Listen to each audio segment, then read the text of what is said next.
अस्सलाम वालेकुम रहमतुल्लाह। कारी साहब प्लीज़ हमारे मसले को भी देख लें। मैंने बताया था कि हमारे घर से बिजली की तार की स्मेल आती है, 15 दिन हो गए नहीं आ रही थी, रात अब दोबारा से ज़्यादा से आ रही है। पढ़ाई हम कर रहे हैं, अज़ानें दे दे रहे हैं, लेकिन फिर आ जाती है। आपकी पढ़ाई बताइए, डेली रात को करते हैं, पहले ये मसला हल हो गया था, फिर दोबारा मसला होना शुरू हो गया।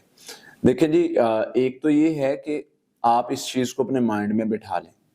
अगर जादू जिन का मसला हो और आप वहाँ पर अज़ानें भी दे रहे हैं, रुकिया दम भी चला रहे हैं और हिफाज़ती पढ़ाई भी पढ़ रहे हैं, तो वहाँ पर यानी रूहानी मसला नहीं रह सकता इंशाअल्लाह।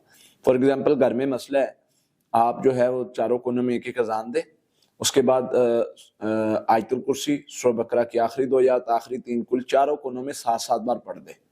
मैं कहता हूँ सवाल ही पैदा नहीं होता कि कोई इस तरह का मसला हो, और ये 1 वीक आपको ज़्यादा से ज़्यादा करना पड़ेगा। पानी पर दम करके पानी भी छिड़काव करें, इंशाअल्लाह फ़ायदा होगा। दूसरे नंबर पे आपको जो है वो रुकिया दम पढ़ना है, रुकिया दम जो है वो सुनना है। इंशाअल्लाह अल्लाह की रहमत से, अल्लाह के फ़ज़ल से रुकिया दम यानी घर में चलाएँ, जो हमारा रिकॉर्डेड है, और पढ़ने के लिए ये आपका रुकिया ही है, जो पढ़ाई आपको बताई है ये रुकिया में ही आती है।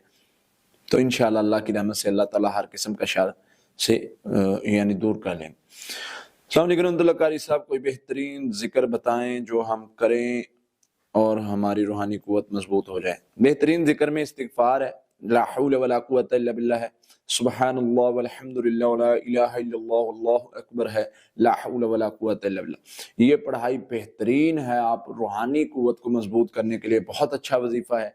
इसको आप अमल में लाएँ, इंशाअल्लाह बहुत फ़ायदा होगा।